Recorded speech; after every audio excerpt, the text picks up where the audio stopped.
I'm sure you heard of this issue of Merry Christmas. Did you hear it? You heard it. Oh, so people started saying, Mufti Menk said you shouldn't say Merry Christmas to the Christians. I'm sure you heard that. Why do you want to just take a small piece of the statement and hold it out like this and make it seem like we are people who do not believe in, a multicultural coexistence, multi-religious coexistence and so on? Let me tell you, I was asked about it recently in Singapore. And the reason I'm making mention of this is to show you that, look, we're not stupid. But sometimes people who want to look at it based on how the media has portrayed it may come to a decision or a conclusion that is not enlightened. They haven't considered everything. So what happened? You see, I grew up in Zimbabwe. We interacted from a young age with the Hindus, the Christians, the Jews, those who are from the African traditional faiths and so on, and we got along. We mixed in the schools from a young age, and as I grew up, I went to a high school that was purely Christian Catholic. And that was the best option we actually had. They allowed me whatever I had, and obviously we catered for them, they catered for us. There was a lot of respect, and that's how we developed. Okay? However, when it came to Christmas, there were so many Christians who didn't believe in it. They said, no ways, this is wrong. I recall a young boy, I even know his name, and he was with me. He didn't used to like to participate in religious studies because he belonged to a certain sect of Christianity. And he used to say, these guys don't know what they're talking about because X, Y, and Z, and he gave his reasons. That's not the topic today. But there are Christians who don't believe in Christmas. They don't participate in it. Is there anything wrong if they don't believe in Christmas, Christians? There's nothing wrong. They didn't participate in it. There's nothing wrong. But the minute they put a block on someone else who believes otherwise, then there's a problem. That's what we're saying.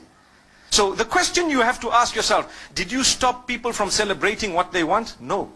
Did you ban them? No. Did you disallow them? Did you spread hatred against them? No. All you said is, Lakum dinukum waliya din. You have your faith and I have mine. So as we grew up, there were a few Hindus who were with me at school. One of them used to eat beef. And I asked him, I said, how come you eat beef? Isn't this supposed to be one of the gods that you consider, a god with respect to them, with due respect to them? But he says, no, this is a special beef. I didn't understand that, but it was just that, okay, I'm not such a strict Hindu. That's what it meant. There were other Hindus who would tell him, listen, you are wrong. There were other Hindus who told him you are wrong. And there were other Hindus who tried to correct him. But he kept on eating it. And then, when it came to Eid al-Adha of the Muslimin, they would never congratulate us. Why? Because we are sacrificing or slaughtering their God, so to speak. We never ever felt bad. Don't expect, and please don't expect a Hindu to tell you Eid Mubarak at Eid al-Adha. Respect them and understand that what you are doing is blasphemous to them, but they've allowed you to continue. It doesn't mean they hate or they are intolerant. It just means that they believe differently and they have a separate system of belief, and it would be insulting to them to actually come onto this side here and tell you, look, as much as you're cutting my God, but well done, welcome, enjoy it, enjoy that. You don't expect it. Come on, use your brain. This is what tolerance and coexistence is all about. It's not about a statement. It's more about allowing them to believe what they have to, with respect in a way that you respect what they have as well. That's all it is. So what happened is, as time passed, it was amazing, because when it comes to the other faiths, we found the same. People didn't participate in some rituals of other faiths. That did not make them bigots. But they respected each other. There was a young man who became a Muslim from the Hindus. The day they were, when they die, what happens is they burn the body. They cremate that body.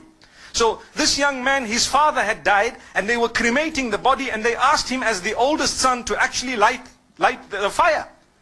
And he said, look, as much as you want me to do it, and that's my father, I'm sorry, it goes against my beliefs. And it caused a commotion until some of those who were wise, who knew, they said, look, that's the man's beliefs. Come on, leave him. Let the next son do it. How can you impose on him some... The idea is to coexist with your difference. That's what makes you